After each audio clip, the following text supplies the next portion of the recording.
नमस्कार दोस्तों। सोशियोलॉजी पाठशाला यूट्यूब चैनल पे आप सभी का स्वागत है। दोस्तों, जैसा कि आप सभी देख पा रहे होंगे कि यूपी पीजीटी 2020 के क्वेश्चन पेपर को मैं सॉल्व करा रहा हूँ। अक्टूबर माह में 15-16 तारीख को निर्धारित है पीजीटी के एग्ज़ाम और संभावना है कि इस बार एग्ज़ाम हो ही जाएंगे। तो इसको ध्यान में रखते हुए इस पेपर को मैं सॉल्व करा रहा हूँ, क्योंकि पीजीटी के प्रीवियस ईयर के क्वेश्चनों से देखने से यह स्पष्ट हो रहा है कि पीजीटी में बहुत सारे क्वेश्चनों को यह दोहराते हैं। लगभग 100 क्वेश्चन लगभग पुराने क्वेश्चन पेपरों से ही पूछे जाते हैं। इसलिए अगर परीक्षा को पास करना है तो प्रीवियस ईयर के क्वेश्चन को सॉल्व करना ही करना है।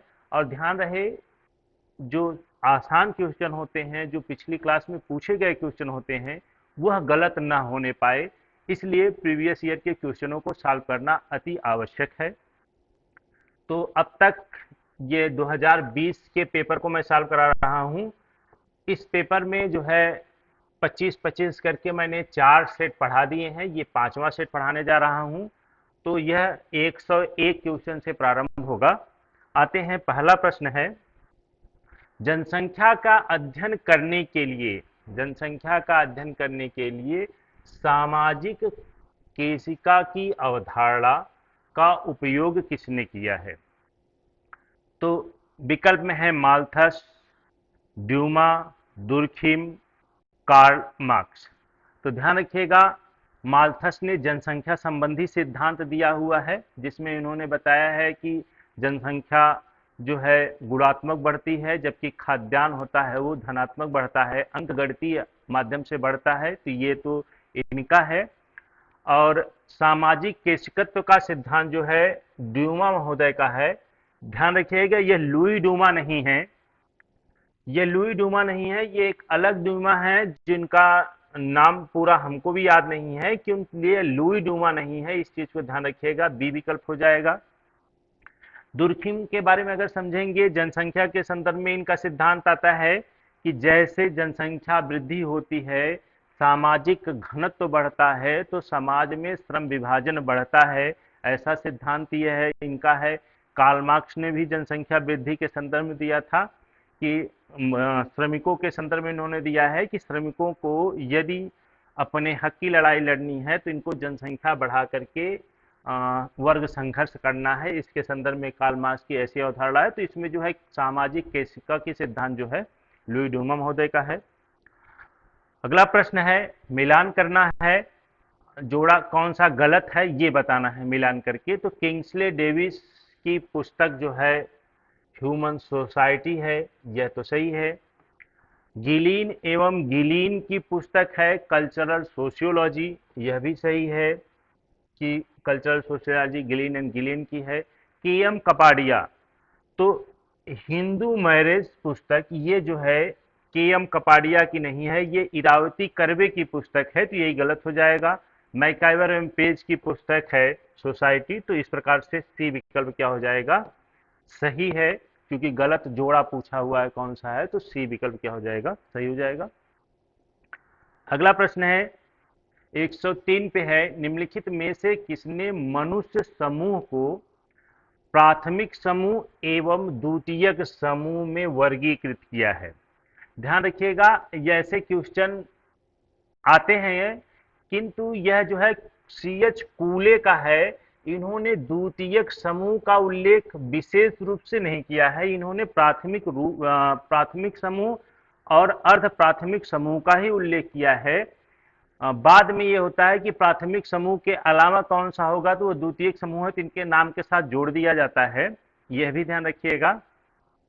तो यह ए विकल्प क्या हो जाएगा? सही हो जाएगा। अगला प्रश्न है,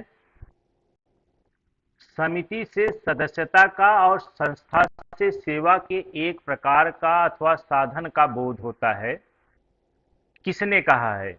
समिति जो है जिसके हम सदस्य होते हैं, संस्था जिसके हम सदस्य नहीं होते हैं, यह एक साधन है जिसके माध्यम से हम क्या करते हैं? अपनी आवश्यकताओं की पूर्ति करते हैं। ऐसा कोटेशन किसने कहा है?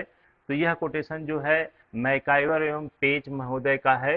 हम समिति के सदस्य होते हैं, संस्थाओं के नहीं। यह कई बार परीक्षाओं में पूछा है, वही थोड़ा सा शब्दों का हेर फेर के साथ वही पूछा हुआ प्रश्न है।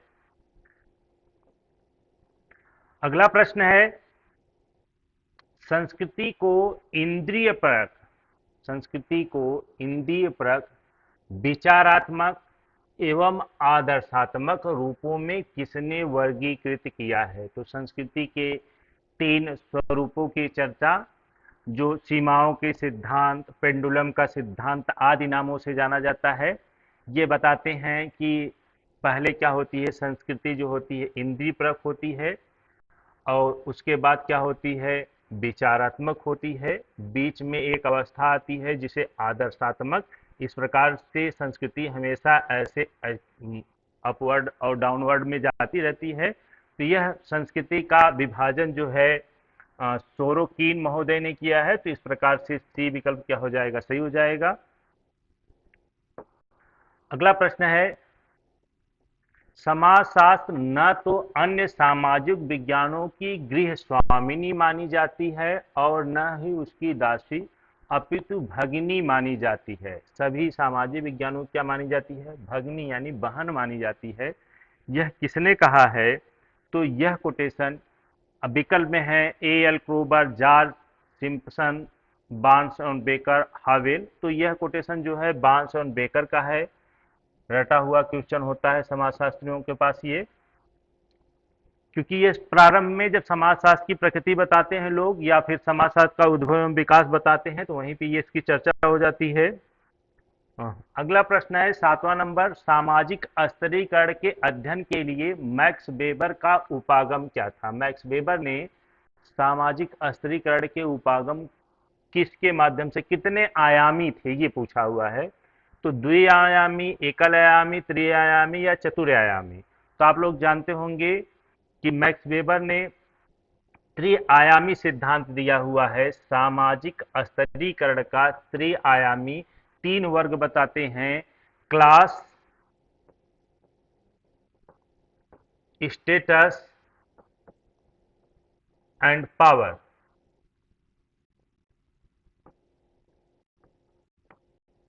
ये क्लास, वर्ग, परिस्थिति एवं पार्टी के नाम से या पद के नाम से ये आता है।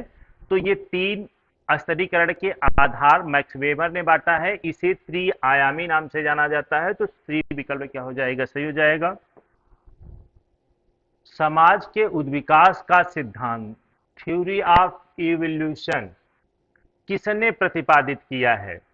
Karl Marx, Weber, Durkheim, Spencer. तो समाज का उद्विकासी सिद्धांत तो स्पेंसर महोदय ने दिया है, किंतु ये जानते रहिएगा उद्विकासी में कार्ल मार्क्स भी आते हैं और दुर्खिम भी आते हैं। इन्होंने समाज का जो वर्ग संघर्ष का सिद्धांत है उसमें इन्होंने समाज को उद्विकासी आधार पर समझाया हुआ है।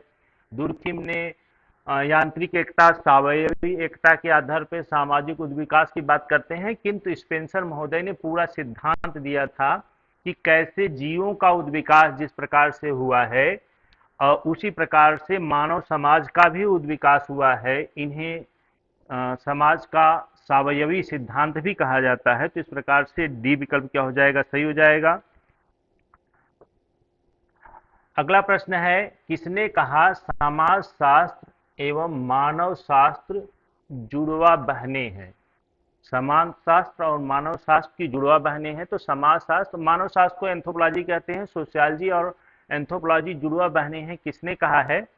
तो आप लोग जानते रहिएगा, मानव शास्त्र में क्या होता है, मानव का अध्ययन किया जाता है। मानव में मानव के समाज, इनकी शारीरिक बनावट, सबकी चर्चा होती है। तो ये समाज शास्त्र से बहुत सी चीजें समाज शास्त्र और मानव शास्त्र में सेम है, इसलिए इन्हें जुड़वा बहने कहा जाता है।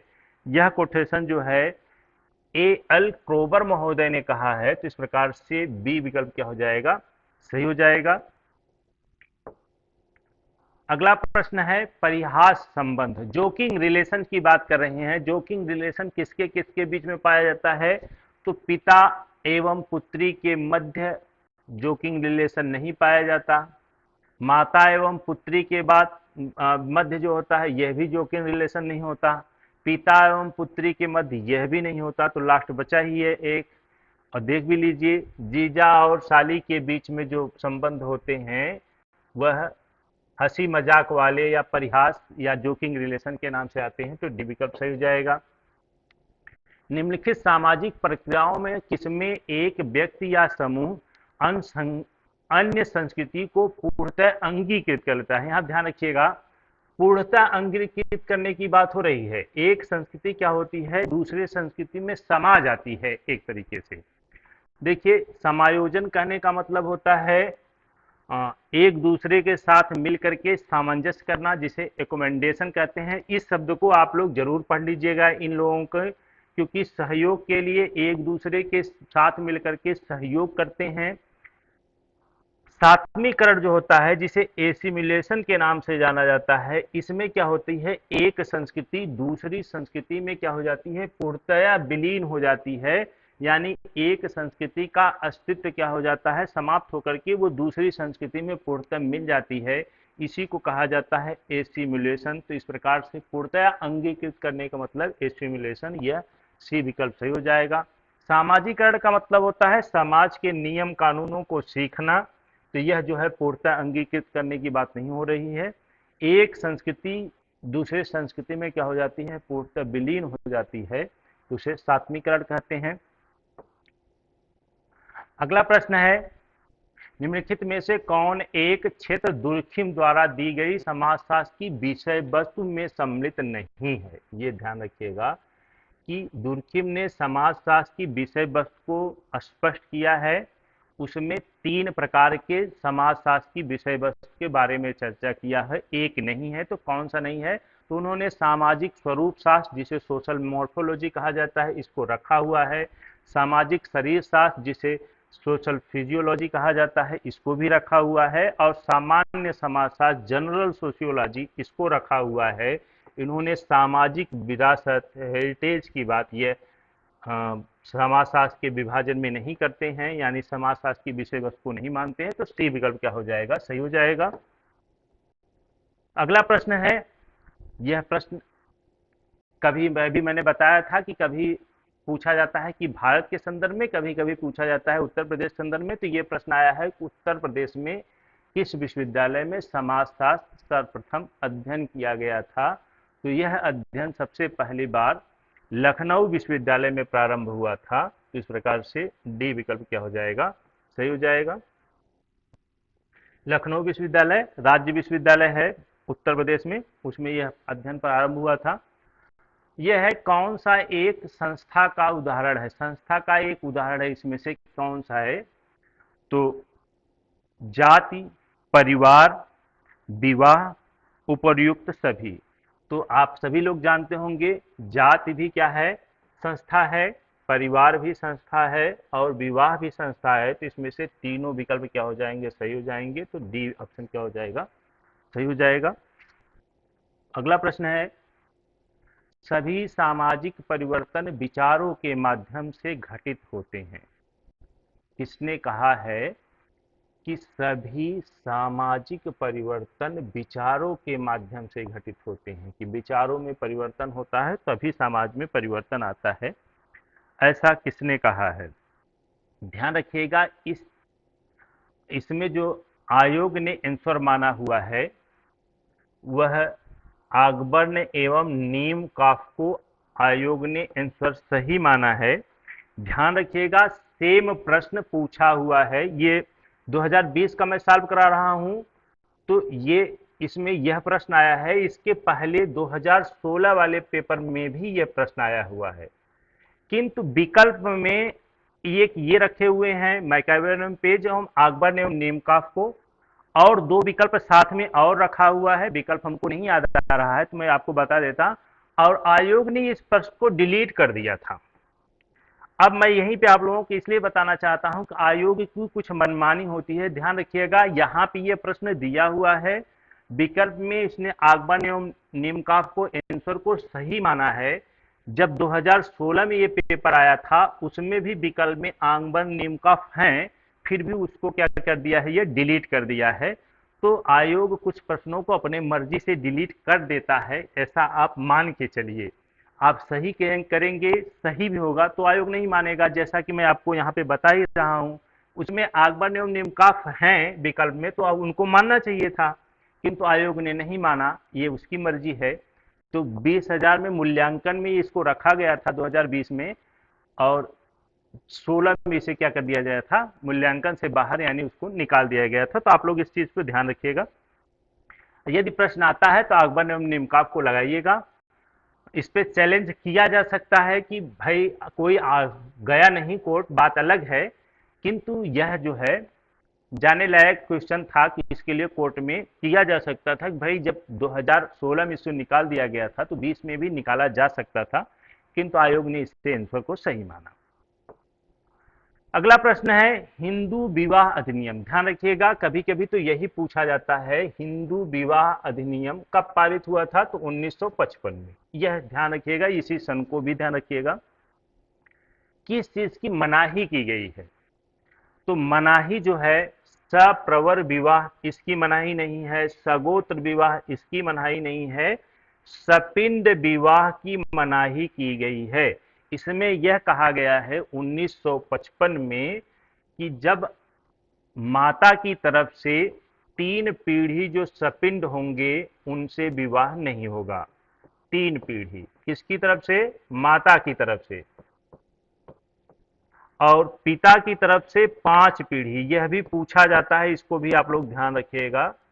पिता की तरफ से 5 पीढ़ी पिंडदान करने वाले व्यक्तियों में जो रिलेशन होगा उनके बीच में आप विवाह नहीं कर सकते हैं, ऐसा विवाह करने की मनाही है हिंदू विवाह अधिनियम 1905 में। 3 पीढ़ियों में माता के तरफ से और 5 पीढ़ियों में पिता की तरफ से सपिंड विवाह मना किया गया है हिंदू विवाह 1955 में। सगोत्र विवाह आप कर सकते हैं, कोई दिक्कत नहीं है। सप्रवर विवाह भी आप कर सकते हैं, कोई दिक्कत नहीं है, क्योंकि हिंदू विवाह अधिनियम आपको आदेश करता है तो आप विवाह कर सकते हैं। मूल्यों के समाजशास्त्र पर लिखने वाले निम्नलिखित भारतीय समाजशास्त्रियों में कौन विख्यात हैं। ध्यान रखिएगा, अभी पिछली वीडियो में ही ये आया हुआ है कि मूल्यों के समाजशास्त्र पे the structure of social value करके पुस्तक जो है इनकी है, राधा कमल मुखर्जी सबसे पहले विद्वान थे जिन्होंने मूल्यों का समाजशास्त्र का उल्लेख किया हुआ है। तो ये जो है बी विकल्प क्या हो जाएंगे, सही हो जाएंगे। अगला प्रश्न है वर्ग संघर्ष सिद्धांत के प्रतिपादक कौन है। तो यह बहुत ही प्रसिद्ध विद्वान है, सभी लोग जानते होंगे इसको कि यह और संघर्ष का सिद्धांत जो है कार्ल मार्क्स महोदय ने दिया है। तो बी विकल्प सही हो जाएगा। अगला प्रश्न है 19वां प्रश्न, प्रत्याशित सामाजिकरण की अवधारणा निम्नलिखित में से किसने दी है। प्रत्याशित सामाजिकरण की अवधारणा किसने दी है। H M. Johnson, Parson, R K. Merton, Phule. तो आप सभी लोग पढ़े ही होंगे, संदर्भ समूह की अवधारणा देते हैं, उसमें इन्होंने प्रत्याशित सामाजिकरण की बात करते हैं। जैसे जिस समूह के हम सदस्य बनना चाहते हैं उस समूह के नियम कानूनों, व्यवहार करने के ढंग, खान पान, रहन सहन को जब हम सीखना शुरू करते हैं, व्यवहार के तरीकों को हम सीखते हैं, तो मर्टन उसी को प्रत्याशित सामाजिकरण के नाम से उल्लेख किया हुआ है। तो इस प्रकार से सी विकल्प क्या हो जाएगा, सही हो जाएगा। अगला प्रश्न है 20वां प्रश्न, किसने कहा एक निश्चित मात्रा में संघर्ष आवश्यक है, रूप से दुष्प्रयात्मक होने की अपेक्षा समूह निर्माण एवं सामूहिक जीवन के लिए स्थायित्व के लिए आवश्यक है। तो ध्यान रखिएगा, यह कोटेशन जो है कोजर महोदय का है। कोजर महोदय ने जो है इसके संदर्भ में संघर्ष का प्रकार्यात्मक सिद्धांत दिया था। संघर्ष का प्रकार्यात्मक सिद्धांत, ध्यान रखिएगा, यह कहते हैं कि छोटे मोटे झगड़ों से क्या होता है, जैसे मान लीजिए दो परिवार के कई सदस्यों, कई लोग रहते हैं, यहाँ पे 4-5 लोग मान लीजिए परिवार के सदस्य हैं, उनके आपस में किसी प्रकार के विवाद हो रहे हों, किंतु परिवार का दूसरे परिवार से यदि विवाद होगा तो ये भले लड़ रहे थे किंतु सभी लोग मिल करके एक संगठित होकर के सामने वाले का विरोध करेंगे। तो इस प्रकार से छोटे मोटे जो झगड़े होते हैं तो यह जो होते हैं प्रकार्यात्मक होते हैं। इससे क्या होता है, परिवार में या समूह में क्या आता है, संगठन आता है। तो इस प्रकार की धारणा जो है लेविस क्रोजर महोदय की है। तो इस प्रकार से बी विकल्प क्या हो जाएगा, सही हो जाएगा। अगला प्रश्न है, किसने कहा कि व्यवहारिक रूप में कोई विज्ञान सिवाय गणित और औपचारिक तर्कशास्त्र के स्वतंत्र नहीं है तथा जो अन्य विज्ञानों से प्राप्त तथ्यों का प्रयोग नहीं करता है। यह कोटेशन आपको पढ़ने के बाद यह लग रहा होगा कि ऐसा तो अगस्त्य कामटे महोदय ने कहा है, किंतु यह सीधा सीधा प्रश्न जो दिया हुआ है यह उसके कथन हैं। तो यह कथन जो है सोरोकीन महोदय का है। ध्यान रखिएगा, यह कथन सोरोकीन ने कहा है, किंतु इसी प्रकार की धारणा जो है अगस्त्य कामटे महोदय भी कहते हैं कि सबसे पहले गणित आया था, फिर खगोल विज्ञान आया था, फिर रसायन विज्ञान, फिर जीव विज्ञान, फिर समाजशास्त्र। इस प्रकार से बात करते हैं, गणित, खगोल, रसायन, जीव। तो इस प्रकार से सबसे स्वतंत्र विषय जो है किसको बताया था इन्होंने, गणित को सबसे स्वतंत्र विषय है। और सबसे सरल विषय कौन सा है, गणित है। सबसे जटिल विषय को उन्होंने, जो सबसे बाद में आया है, समाजशास्त्र को उन्होंने सबसे जटिल बताया है। तो इस प्रकार से यदि देखने की प्रयास करेंगे तो इसमें काम तो हो सकते हैं, किंतु यहाँ पे सीधा सीधा पूछा हुआ है कोटेशन किसका है, ये किसने यह कहा है। तो यह जो है पितृम सोरोकिन महोदय ने कहा है। तो बी विकल्प सही हो जाएगा। निम्नलिखित में से कौन समाजशास्त्र के स्वरूपात्मक संप्रदाय से संबंधित नहीं है। एक जगह पूछा था कौन सा, अभी इसे पिछले वाले वीडियो में मैंने बताया है कि स्वरूपात्मक संप्रदाय के जनक कौन है। तो जनक जो है जॉर्ज सिमेल है। यह पूछा है कौन नहीं है, तो एक तो ये नहीं हो, ये तो हो ही जाएंगे। उसके बाद एक वानविज को मैंने बताया था कि यह भी हैं। उसके बाद बचते हैं टॉनिज। तो टॉनिज भी स्वरूपात्मक संप्रदाय के संबंधित हैं। हाव हाउस, दुर्किम, यह सब क्या है, समन्वयात्मक संप्रदाय के जनक हैं, माने जाते हैं। तो इस प्रकार से हाव हाउस जो है स्वरूपात्मक संप्रदाय से संबंधित नहीं है। तो बी विकल्प क्या हो जाएगा, सही हो जाएगा। अगला प्रश्न है 23वां प्रश्न, निम्नलिखित में से किसमें सदस्यता ऐच्छिक होती है। सदस्यता, पहली चीज ध्यान रखिएगा, सदस्यता होती भी है और साथ साथ व्यक्ति के इच्छा पे निर्भर करती है कि हम इसके सदस्य हों या न हों। तो ध्यान रखिए, यहाँ दिया हुआ है समाज। तो समाज का प्रत्येक व्यक्ति सदस्य होता ही है, वह इच्छा पे निर्भर नहीं करता, किसी न किसी समाज सदस्य होता ही है। समिति जो है यह क्या होता है, यह व्यक्ति की इच्छा पे निर्भर करता है कि हम किस समिति के सदस्य होंगे, किसके नहीं होंगे, यह व्यक्ति की इच्छा पे निर्भर करता है। समुदाय, यह स्थानीय विशेषताओं को लिए होता है। संस्था में तो सदस्यता होती ही नहीं है। तो इस प्रकार से बी विकल्प क्या हो जाएगा, सही हो जाएगा इसमें। 24 प्रश्न है, सेकेंड लास्ट प्रश्न है दोस्तों। यदि वीडियो अच्छी लगी हो तो लाइक करें, चैनल पे पहली बार आए हो तो सब्सक्राइब जरूर करें, दोस्तों के पास शेयर करें। भारतीय समाज खुला नहीं होते हुए भी बंद समाज भी नहीं रहा। ध्यान रखिएगा, कोटेशन है कि भारतीय समाज खुला नहीं है। पहली चीज तो यह ध्यान रखिएगा, भारतीय समाज खुला नहीं है, किंतु बंद समाज भी नहीं है। यह कोटेशन किसने कहा। दो चीजें आप लोगों को मैं बताऊंगा। भारतीय समाज खुला समाज नहीं है, जिसको मजूमदार एवं मदाम साहब कहते हैं जाति एक बंद वर्ग है, तो यह खुला नहीं है। तो यह कोटेशन तो यहाँ से संबंधित हो जाएगा। अगर सिर्फ इतना पूछता है कि जाति एक बंद वर्ग है, तो यह मजूमदार एवं मदाम का है।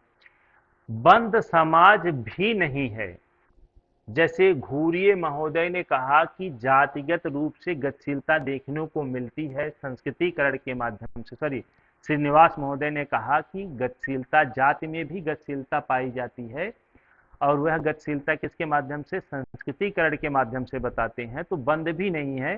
तो दोनों को मिला करके किसने कहा है, तो दोनों को मिला करके डीपी मुखर्जी महोदय ने कहा है कि डीपी मुखर्जी महोदय ने कहा कि भारतीय समाज पूर्णतः खुला भी नहीं है और पूर्णतः बंद भी नहीं है, यह डीपी मुखर्जी। तो दो चीजें ध्यान रखिएगा, दोनों चीजों को मिला करके बात करेंगे तो डीपी मुखर्जी ने कहा है। ऐसे हम मैंने बता दिया, जैसे आप लोग याद रखिएगा कि पूर्णतः बंद की बात करेंगे तो मजूमदार, खुला की बात करेंगे तो श्रीनिवास, दोनों को मिला करके बात करेंगे तो डीपी मुखर्जी। लास्ट प्रश्न है और इस प्रकार ये पूरा पेपर भी समाप्त हो जाएगा। द सिटी पुस्तक के लेखक कौन है, तो द सिटी पुस्तक जो है मैक्स वेबर महोदय की है। तो इस प्रकार से ए विकल्प क्या हो जाएगा, सही हो जाएगा। इस प्रकार से ये 5 सेट में 125 क्वेश्चन को पूर्ण किया। यदि आप लोगों को इसमें कहीं कंफ्यूजन हो तो आप लोग कमेंट बॉक्स में पूछ सकते हैं। यदि वीडियो अच्छी लगी हो तो लाइक जरूर करें, चैनल पे पहली बार आए हो तो सब्सक्राइब जरूर करें, अपने दोस्तों के पास शेयर करें। और इतना ध्यान रखिएगा, इसको एक बार में अगर आप लोगों को नहीं समझ में आया तो 2 बार 3 बार में देखें, क्योंकि प्रीवियस ईयर क्वेश्चन को सॉल्व करना बहुत ही जरूरी है। यदि प्रीवियस ईयर के क्वेश्चनों को आप लोग सॉल्व नहीं करेंगे तो आप लोग सिलेक्शन से बाहर हो जाएंगे, क्योंकि 100 105 क्वेश्चन तक तो डायरेक्ट पुराने पेपर से ही आते हैं। तो इस प्रकार से यह प्रैक्टिस सेट का 2020 पे यह पेपर के 5 प्रैक्टिस सेट यहीं पूर्ण होते हैं।